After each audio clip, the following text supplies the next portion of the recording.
Hey folks, it's Dr. Gerstmar from Aspire Natural Health. Today I wanted to talk to you guys about precocious puberty. Quite a mouthful there. Precocious in this case means early puberty, and mostly here when we're talking about early puberty, we're talking about girls because this seems to be an issue in girls and young women. And I knew this was an issue, and I knew this was bad, but a recent article really brought it home for me. Now, as of this recording, my daughter is almost 3. And this article starts off by talking about getting bras for girls in kindergarten. And my older child, my son, is just finishing kindergarten. So to think in a few years, I might have to be buying a bra for my little girl. I mean, we read these statistics, right? We hear these things.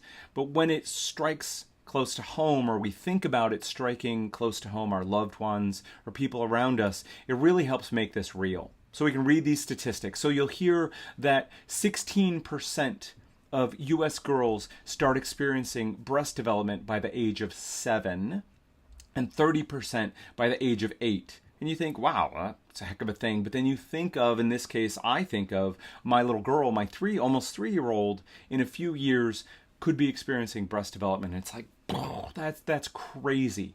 So let's talk about that a little. Why are young girls experiencing such a premature puberty? Because let's put this in context. Back in the 1700s, so a few hundred years ago, the average age of a girl having her first period was 17 to 18. Now, bring it up a little bit. 100 years ago, so this is 2016, so the early 1900s, the average age that a girl had her period was 16 to 17, so it hadn't changed much. We bring that back down now, and most women are talking about having their first period around 12. And as we're seeing, so in the stages of puberty, there are essentially 3 milestones for women. The first is breast development. That happens typically first, then the development of pubic hair, and finally having your period. So a 3-step process. So if we're saying that breast development is beginning for 16% of girls, that's, almost 2 out of 10 or 1 out of 5 almost is happening by the age of 7. What are we looking at for the first period, which is coming not that far behind? I mean, again, crazy to me to think at the same age as my boy, who's just leaving kindergarten, some girls are getting ready to have their first period. Just blows my mind. So we know things have radically changed. A couple hundred years ago, 17 to 18 for the first period. 100 years ago, about 16 to 17. Now, average 12-ish, and even younger for many girls. Why are we seeing this? Why is puberty happening so much earlier for our girls than ever before, right? And I think it really comes down to 3 reasons. So the first, sort of the most complicated, so bear with me a little bit here, is called epigenetics. So most of us have heard of genetics, DNA, that kind of thing, right? Our genes are the things, the book of us. All of the instructions of how to build a human body are encoded in our DNA. So I know anyone who's younger or maybe viewing this in later years, the idea of an encyclopedia, what's that? But for people of my generation and older, we think of encyclopedias, right? The big books on the shelves. I know I had them as a kid. And they kind of purported to tell you everything about everything. So you'd open it up and it'd tell you everything we need to know. Well, DNA is kind of our encyclopedia of us. It gives all of the information to make all of us. So virtually every cell in our body has all of the information to make every single piece of us. They just decide to specialize and do different things. But technically, an immune cell could become an eyeball cell could become a bone cell could become a liver cell or a brain cell, or almost every cell in your body has the at least the theoretical capacity to turn into anything else. And so we know that different genes obviously make some people, are part of why some people are smaller or bigger or fatter or thinner or have brown hair or blonde hair or curly hair or different colored eyes, different colored skin, is played in large part through the instructions that are given in the Book of Us, in our genes.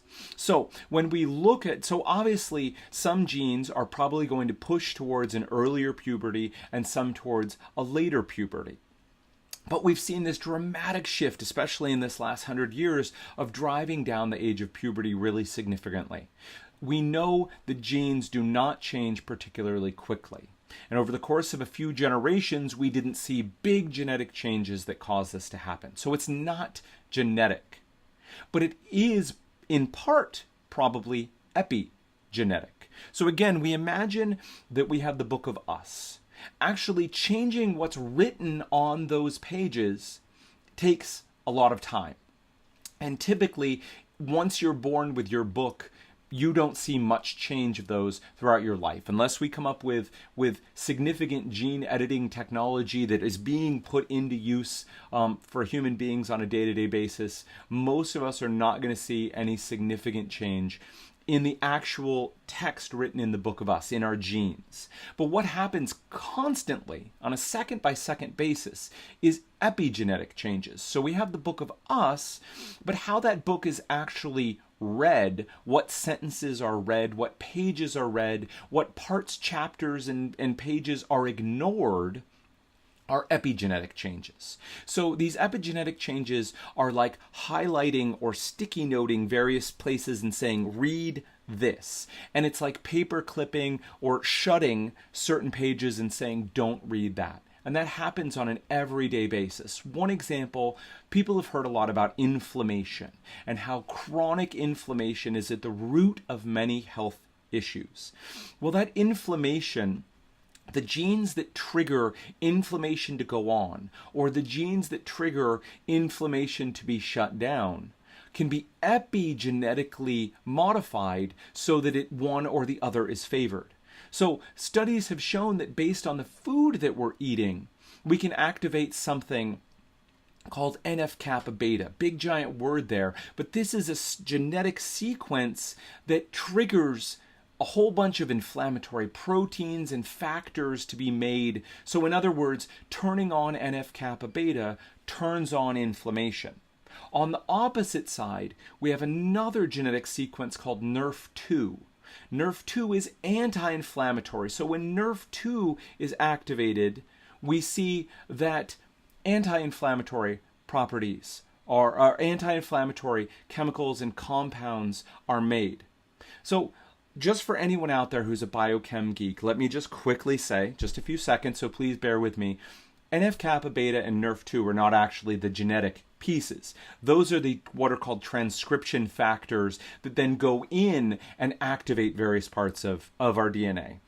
Just wanted to clarify in case anybody got hung up there. But for all intents and purposes, activating NF-kappa beta or NRF2 is going to activate either inflammatory genes or anti-inflammatory genes. And that's an example of how, yes, you have the book of you, but what is read and what is activated is going to be very dependent on what we experience in our lives. And this is under the broader spectrum of epigenetic modification. Again, our books don't get changed, but how they get read does. Now, when it comes to epigenetics, and I will bring this to close in a minute, guys, there are two factors. There's our day-to-day, everyday lives and how that affects us. The second piece is we get epigenetically programmed when we're in our mother's womb. Okay, so essentially the mother's body, through what she experienced, starts to program the baby, starts to give this early life programming, starts to say, baby, this is the world you're going to come into. So we have seen, excuse me, the biggest example is called in the Dutch starvation winter, right? In World War II, the Dutch got blockaded by the Nazis, and they essentially starved through a whole winter.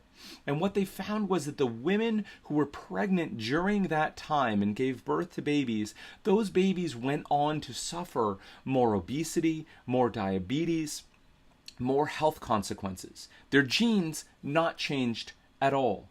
The epigenetic programming, the programming in those infants that was coming from the outside world said, times are super tough. right? You need to prepare yourself we're in a famine, and you need to prepare yourself, baby, to weather that famine, to grow as quickly as you can, to hoard away as many calories as you can, because your life is probably going to be short and rough, right?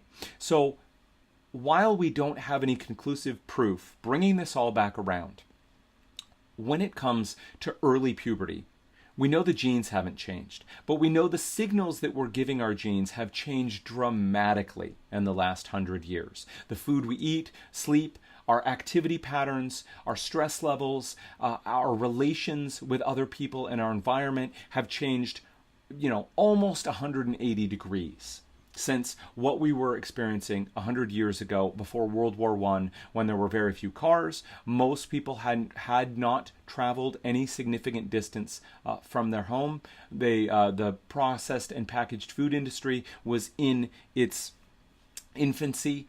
Things were very different back then. Obviously no computers, no cell phones, none of that.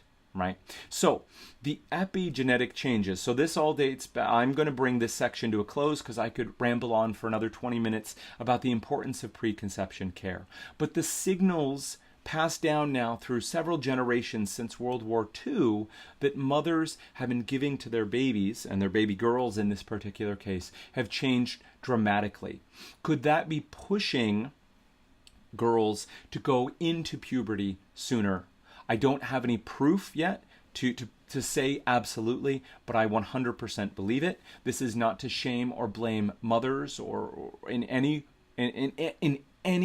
way, but it is to say that preconception is vitally important. That societies before ours knew that preparing a woman to be healthy for her pregnancy was a vital step to take, and it's been almost completely lost. We now expect that whenever I want to get pregnant, I should be able to get pregnant, and it's a birthright, and there's nothing I should have to do about it.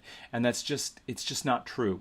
If we want to have happy, healthy pregnancies and babies, we dramatically increase our chances by the woman and the man involved in this process taking some time to get healthy, to change the epigenetics, right? That epigenetic signaling that's going to be passed down to the baby. So that's one. Let's talk about two others, and I can be a little bit briefer here. The second is simply this. To be pregnant requires a lot of calories and nutrition. And a woman's body knows, unless she has those reserves, that it is not a smart idea for her to get pregnant, because her chances of having complications or miscarrying or the whole process not working out are greatly increased. And being pregnant is a vulnerable time, and again, a very nutrient intensive time. So we often see in women who become too thin, the poster child for this is anorexia. Women who become anorexic, there's also something called the athlete's triad, which is in women again who are exercising really aggressively. They're probably under eating, they're probably have low body fat, that their period simply stops. This is normal and natural, and it's the body simply saying it is a bad time to get pregnant. We don't have the resources. We have to shut this process down. So we know historically, we go all the way back to our hunter-gatherer ancestors, we come forward as far as the last few hundred years, that most people were living on the edge of not having enough food. Unless you were wealthy, you were going hungry some, or at least some of the time. You didn't have big excesses of calories, which is why being overweight in the past was considered a very favorable thing, because it meant you were wealthy and you had access to quite a bit of food. So we know while being too thin will do the opposite. It will delay going into puberty, and it will shut down a woman's period if she has gone through puberty. We know the opposite is true. So because the body is simply saying at an earlier age, hey, we've got plenty of nutrition, plenty of calories, it's safe, and we can go forward with that sexual development, getting a woman ready to become pregnant. So we can push puberty forward by essentially over-nourishing our girls. Now, this becomes a very tricky point because we have this very dysfunctional relationship with food in our society, where women are, super weight conscious because of a lot of shame and body image and various other things. But this becomes another wrinkle where we're saying when we let our young girls subsist on junk food and too many calories, we're pushing forward the possibility, the probability that she's going to have her period at a younger age. So while we don't want to perpetuate eating disorders or dysfunctional relationships with food, it comes back to the most important thing we can do is establish, a healthy relationship with food and a focus on eating real food. So we don't want anybody to starve. We don't want anybody to feel that they have to conform to the thigh gap or a very low body fat level. But we can certainly say with a focus on junk food, and the ever-increasing weight of both our society in general and our kids, we're pushing that puberty earlier. So we've covered two things: epigenetic changes and the importance of preconception care for moms. Now, again, if we already have children and they're here and now, there's little to nothing we can do about that. The second is that we know that being over-nutritioned, having too much body fat, is going to push the puberty sooner, so we can encourage a functional, not a dysfunctional relationship with food. We can focus on real food instead of dieting, and we can encourage our children, all of them, but the girls in this case, to be more physically active. That keeps their body weight at a healthy level and doesn't encourage too early of a puberty. The third piece that we can't ignore is toxicity. So studies have shown now that the average woman is exposed to more estrogen coming from the outside than she produces in her own body. So these outside estrogens go by the fancy name of xenoestrogens. Xeno just means outside or alien, right? So these chemicals in our environment, like pesticides and other household chemicals that act as estrogens coming from the outside. So estrogen is one of the primary triggers that's going to cause a woman to become a girl, to become a woman. So when we expose our girls to all of these estrogenic compounds, we increase that estrogen signaling, and again, in my opinion, are much more likely to trigger an earlier puberty. So that simply comes down to it is impossible to avoid all of these things, but the easiest thing is to do as much as we can to avoid overexposure to many of these compounds. So some simple steps are, eating organic as often as possible. And especially some of the data seems to suggest meat, conventionally raised meat, because those conventionally raised meat, especially when it comes to cows, are given hormones, right? They're given hormones to make them grow faster and grow fatter. Right? And we as human beings don't want those hormones. So reasonably speaking, buying organic as often as we can, trying to buy the best quality, pasture raised, non-hormone in given meat are definitely steps that we can take. Another big source, again, talking about our girls, is makeup and body care products. Right now, makeup and body care products are only voluntarily policed. There is no, we think of the FDA and for all its good and bad, right, how they're trying, at least in somewhat trying to protect us from some of these things. The makeup and body care industry has no outside oversight. And the ingredients are not required to be labeled on them. And the studies that we have available show that many of the body care products, the makeup products, have toxic compounds in them and have these xenoestrogens in them. So encouraging our girls to use as little makeup and body care products as they can, or if they're going to use them, trying to make the best choices. One place I recommend that people go to is the Environmental Working Group, ewg.org, and they have a whole section there on choosing the best quality beauty care products that's possible. All right, so we have this epidemic of early puberty. Again, 16% of girls are developing breasts by the age of 7, 30%, almost a third, 1 in 3 by the age of 8.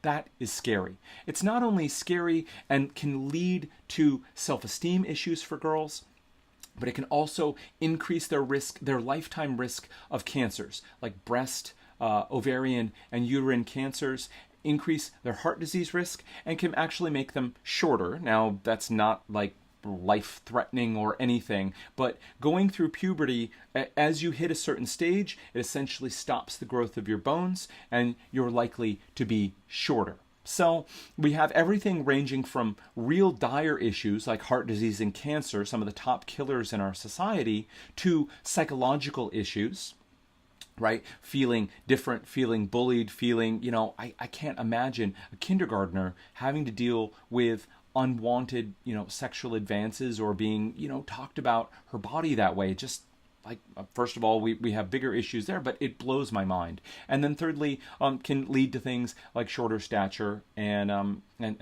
whatever. There's nothing wrong with short people, but just a consequence of that, right? So we have everything ranging from serious physical issues to psychological issues to more relatively minor issues as a consequence of this early puberty. Things that are probably affecting this: epigenetics, diet, and body weight, and toxic exposure. So simple thing, takeaway here, simple things we can do. Moms and dads, if you haven't yet had kids, it's important to do preconception work. It's important that you seek out a functional, integrative, natural, and naturopathic doctor to help guide you in sensible preconception work. It doesn't have to be that hard, but you do need to put, in my opinion, at least 3 months of work into it. 6 months is great, and even 12 months is ideal. But at least 3 months of preconception work. If you're someone who's had fertility issues, you're looking at IVF, before you go and spend a boatload of money on IVF, spend a little bit of money, some time and effort doing preconception care, and you can dramatically increase your odds that you don't need IVF, or if you do it, that it takes and you don't end up wasting all that time and money on IVF. More importantly, good preconception care gets you and your partner healthy, increases the chances that you are going to have a healthy and happy baby. Second is focusing on a functional relationship with food, especially for our girls, keeping them physically active, again, in ways that don't damage or hurt their self-esteem, and focusing on a real food diet and getting the junk out. And lastly, being aware that we are exposed to a mountain of toxicity. So the simple thing you can do is reduce your exposure. The two biggest places are the food that you or your daughter eats, so choosing organic produce whenever possible, and choosing organic and hormone-free meats whenever you can. Secondly is looking at your beauty care and makeup. So again, as much as possible, advising our young girls to avoid as much of that as possible. If they're going to use it, going to places like the Environmental Working Group, EWG.org, and using their checklists to help choose the most least toxic, most healthful and beneficial beauty care products possible. All right, folks, I hope this has all been helpful for you. Certainly a scary thing for me. I wanted to get it out there and address it. Thinking of my beautiful little almost 3-year-old going through puberty at the age of 7 is incredibly frightening. There are steps that we can take. All right, if you found this helpful, please check us out. We are at www.aspirenaturalhealth.com. Also at facebook.com/AspireNaturalHealth. At Aspire Natural Health, we focus on treating people with gut problems, people with autoimmunity, and other difficult and hard to treat cases. We're always looking to improve, always looking to educate ourselves. By doing so, we want to give our patients the best possible care that we can. We know that we never know enough. We're always trying to learn and do better, and we never give up on our patients. If we can help you, please feel welcome to contact us. All right, folks, until next time, take care.